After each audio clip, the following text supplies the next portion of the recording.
आज Doubtnut app download करें। Doubtnut पर अपने सभी गणित, रसायन विज्ञान, भौतिक विज्ञान और जीव विज्ञान के डाउट्स का करो सफाया। बस प्रश्न की फोटो खींचो, एक ही प्रश्न को क्रॉप करो और तुरंत वीडियो सोल्यूशन पाओ। अभी डाउनलोड करें। हेलो स्टूडेंट्स, एक क्वेश्चन है। इसमें पूछा गया है वायु से उत्कृष्ट गैसों के पृथक्करण की रेले उपकरण का नामांकित चित्र बनाइए। और दूसरे क्वेश्चन में पूछा गया है जब इसमें वायु के साथ ऑक्सीजन नहीं मिलाते हैं तो दो प्रभाव होंगे। तो इसमें हम सबसे पहले बात करेंगे वायु से उत्कृष्ट गैसों के पृथक्करण की रेले विधि का नामांकित चित्र। इस वायु से अक्रिय गैसों के विलगन की या अक्रिय गैसों को पृथक्करण करने की बहुत सी रासायनिक विधियां होती हैं, पर ये हमारी विधि है जिसे हमें बताना है रेले और एमजे ने ये विधि दी थी जिसमें हमने वायु से उत्कृष्ट गैसों को पृथक्करण किया था उन्होंने। तो इस विधि को विद्युत स्फुलिंग विधि भी कहते हैं और रेले एमजे विधि भी कहते हैं, क्योंकि ये दो वैज्ञानिकों ने मिलकर दी थी। ठीक है, इसमें पहले बात करते हैं इसके चित्र की। इसमें पूछा गया है ना वायु से उत्कृष्ट गैसों की पृथक्करण की उपकरण का नामांकित चित्र। तो ये हमारा जो चित्र है ये रेले एमजे के गैस उत्कृष्ट गैसों के पृथक्करण का नामांकित चित्र है जिस उपकरण का इसमें उपयोग किया गया है। तो ये वह उपकरण है। तो सबसे पहले इस उपकरण की बात कर लेते हैं। इसमें क्या हुआ है, ये जो उपकरण है हमारा, इसमें दो फ्लास्क लगे हुए होते हैं। एक ये फ्लास्क है, एक ये फ्लास्क और एक ये फ्लास्क है, जैसा कि आपको ये गोल दिख रहा है। इसमें क्या होता है, हम इसमें विद्युत स्फुलिंग कराते हैं। ये जो आपको दिख रहा है काला काला भाग, ये विद्युत स्फुलिंग हो रही है इसमें। ठीक है, ये विद्युत स्फुलिंग का है। यहाँ पर हम क्या करते हैं, यहाँ से हमारी गैसें ट्रांसफार्मर, यहाँ से मतलब इलेक्ट्रॉनिक्स वगैरह का सिस्टम होता है, यहाँ से हम विद्युत भेजते हैं।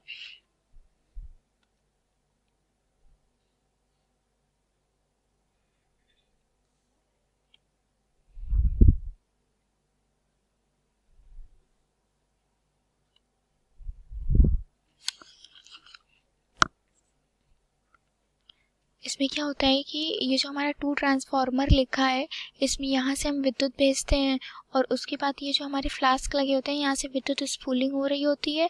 और यहाँ पर हमारे प्लैटिनम के जो होते हैं, प्लैटिनम के इलेक्ट्रोड लगे होते हैं। ये है प्लैटिनम के इलेक्ट्रोड लगे होते हैं। इस चित्र की बात कर ली जाए तो ये जो चित्र होता है, उपकरण है जो हमारा, ये 50 लीटर की क्षमता का होता है। इसमें दो डॉट लगे हुए होते हैं। ये जो दो डॉट आपको दिख रहे हैं लगे हुए होते हैं।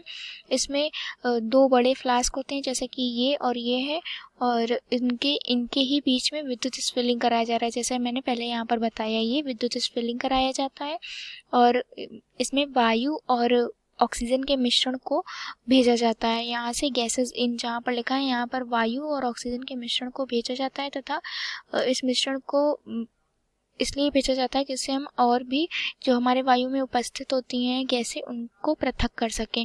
किसके द्वारा, किसकी सहायता के द्वारा, सोडा NaOH, सोडियम हाइड्रोक्साइड का विलयन होता है, सांद्र विलयन यहाँ से भेजते हैं। ये हमारा सांद्र विलयन यहाँ से जाता है और क्या होता है, जब विद्युत स्फुलिंग में भाग लेता है तो ऑक्सीजन और वायु में उपस्थित जितनी भी गैसेज होती हैं, सोडियम हाइड्रोक्साइड उस विलयन के साथ क्रिया करके ऑक्सीकृत कर देता है नाइट्रोजन डाइऑक्साइड में, और कार्बन डाइऑक्साइड जो होता है उसे सोडियम हाइड्रोक्साइड की उपस्थिति में अवशोषित कर लेता है, जिससे हमारा सोडा भी बाहर आ जाता है और हमारी जो अक्रिय गैसें होती हैं वो हमें एकत्रित होकर मिल जाती हैं। तो इस विधि में हम क्या करते हैं, नाइट्रोजन और ऑक्सीजन तथा कार्बन डाइऑक्साइड जो हमारी वायु में मिक्स होती हैं, गैसें मिश्रित होती हैं, वो सब जो होती हैं दूर हो जाती हैं और ऑर्गन और अन्य अक्रिय गैस जो बचती हैं वो मिश्रण हमारा शेष रह जाता है यहाँ पर। ठीक है, तो क्या करते हैं, सबसे इस डायग्राम का प्रोसेस आपको समझ में आ गया। तो इसमें अगर बात करें तो इसमें लिख देते हैं, इस विधि में क्या होता है, दो इलेक्ट्रोड लगे हुए होते हैं। अगर यहाँ पर लिखते भी जाएं इस चीज़ को तो लिख देते हैं 50 लीटर का, 50 लीटर का होता है, 50 लीटर क्षमता का। ठीक है, और क्या होता है इसमें एक बड़ा फ्लास्क होता है, एक बड़ा फ्लास्क होता है जिसमें विद्युत स्फुलिंग कराई जाती है, विद्युत स्फुलिंग कराई जा रही है। ठीक है,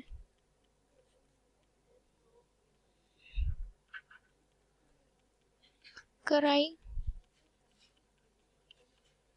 जाती है। ठीक है, विद्युत स्फुलिंग कराई जाती है। इसमें वायु का 8 भाग होता है। वायु जो होती है 8 वायु होती है और 11 जो होती है हमारी ऑक्सीजन होती है। ठीक है, 11 ऑक्सीजन का भाग होता है। तो इसमें फिर उसके बाद हम लोग प्लस क्या करते हैं, सोडियम हाइड्रोक्साइड NaOH विलयन प्रवाहित करते हैं।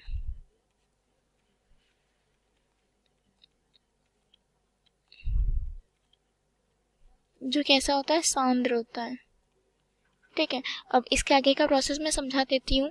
इसमें क्या होता है कि जब हम सोडियम हाइड्रोक्साइड को भेजते हैं प्लैटिनम इलेक्ट्रोडों के बीच ही विद्युत स्फुलिंग होती है। तो हम लोग जब सांद्र सोडियम हाइड्रोक्साइड विलयन प्रवाहित करते हैं तो क्या होता है, विद्युत स्फुलिंग के प्रभाव से नाइट्रोजन ऑक्सीजन के साथ, जैसे कि मैंने बोला, नाइट्रोजन ऑक्सीजन के साथ क्रिया करके नाइट्रोजन ऑक्साइड में ऑक्सीकृत हो जाती है और नाइट्रोजन डाइऑक्साइड बना लेती है। फिर क्या होता है, अन्य जो गैस होती है कार्बन डाइऑक्साइड वगैरह जो होती है वो इससे क्या होता है कि इसमें वायु से मुक्त कर देती है। सोडियम हाइड्रोक्साइड की वजह से हमारी जो कार्बन डाइऑक्साइड है वो मुक्त हो जाती है और साथ में हमें इस विलयन द्वारा वो अवशोषित कर ली जाती है, जिससे हमें ऑर्गन गैस वगैरह और अन्य अक्रिय गैस प्राप्त हो जाती हैं। ठीक है, तो इस विधि में इतना ही हुआ। अब उसके बाद हमारे क्वेश्चन में दूसरा पार्ट क्या कह रहा है कि इसमें वायु के साथ ऑक्सीजन नहीं मिलाते हैं तो क्या होगा। इसमें ऐसा होता है, जब हम वायु के साथ ऑक्सीजन नहीं मिलाएंगे, तो मैं यहाँ पर आंसर लिख दे रही हूँ। इसमें क्या होता है, जब हम वायु के साथ ऑक्सीजन नहीं मिलाएंगे तो हमारे जो वायु में अन्य गैसेस होती हैं, यहाँ लिख देते हैं वायु में बहुत सी गैसें उपस्थित होती हैं।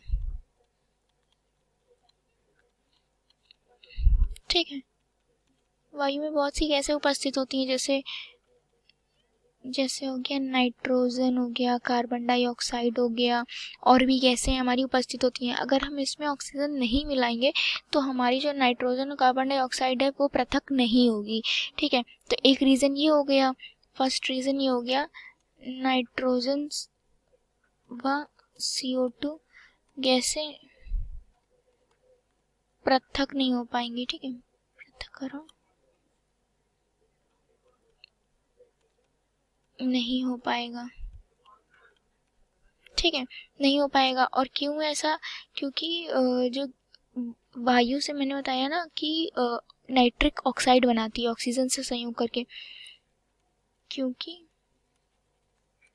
ये ऑक्सीजन से संयोग करके प्लस ऑक्सीजन NO बनाती है,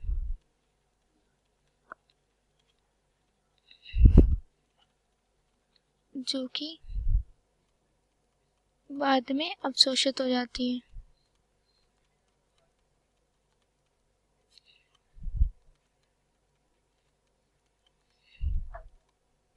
यही प्रभाव पड़ेगा कि हमारी नाइट्रिक ऑक्साइड नहीं बन पाएगी, फिर नहीं बन पाएगी और पृथक्करण करने में हमें काफ़ी कठिनाई होगी। और दूसरा है इसी तरह कि कार्बन डाइऑक्साइड भी अवशोषित नहीं हो पाएगी।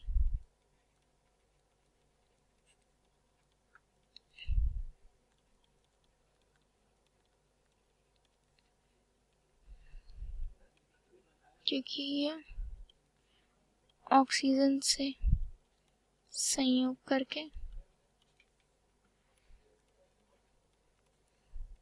कार्बन डाइऑक्साइड बनाती है। ठीक है, तो आशा करती हूँ ये आंसर आपको समझ में आया होगा। Thank you. कक्षा 6 से 12वीं से लेकर नीट, IIT, JEE वो एडवांस के लेवल तक 1 करोड़ से ज्यादा छात्रों का भरोसा। आज ही डाउनलोड करें डाउटनेट ऐप या व्हाट्सएप करें अपने सारे डाउट्स 8400 400 400 पर।